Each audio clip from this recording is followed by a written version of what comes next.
We got a quick injury update for you today, but before we get into it, if you can hit that thumbs up button, subscribe to the channel. We're going to be here all season long giving fantasy insight, as well as giving free sports betting picks every single week, completely free at lineemupfantasy.com. So if sports betting is available in your area, you're definitely going to want to check this out at lineemupfantasy.com. Let's get into it.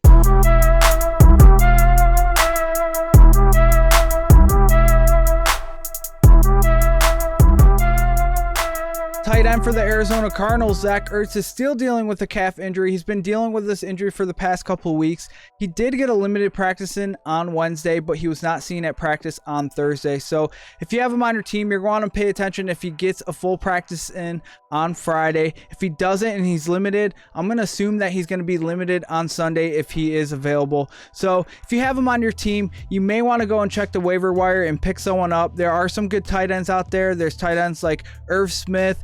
David Njoku is also available in a lot of leagues out there. So you definitely want to get a backup plan just in case he's unable to suit up. Wide receiver for the Dallas Cowboys, Michael Gallup, got a practice in on Wednesday, and Coach Mike McCarthy said he looked really good. When asked if he'd be available Sunday, Mike McCarthy said that he wants to see how he feels on Thursday and Friday before announcing if he's going to be available week one.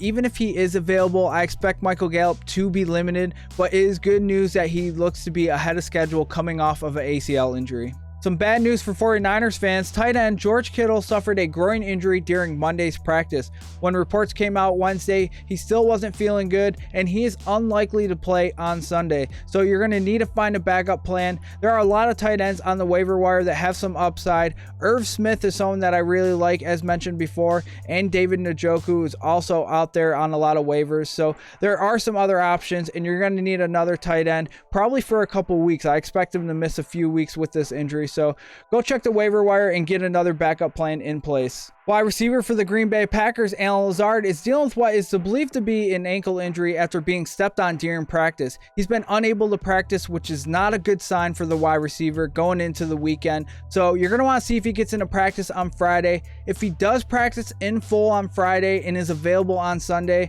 I'm going to assume that he's going to be a full go. If not, you're going to need to find a backup plan for Lazard this weekend. Wide receiver for the New Orleans Saints, Michael Thomas, is dealing with a hamstring injury, and head coach for the Saints said he's not going to commit to Michael Thomas being available on Sunday. So this is not good news for Michael Thomas. He hasn't been able to play an NFL regular season game in over 2 years. So I'm not going to play him this week, even if he is available. He's coming off this hamstring injury that he's been dealing with for a couple weeks now. So even if he is available, I don't think the Saints are going to go run him out there and have him play a bunch of snaps. So I'm going to stay away from him, but this does boost players like Jarvis Landry and Chris Olave for this weekend's matchup against the Atlanta Falcons. But that's going to do it for us today. If you liked the video, be sure to give it a thumbs up, subscribe to the channel. Until next time, line 'em up.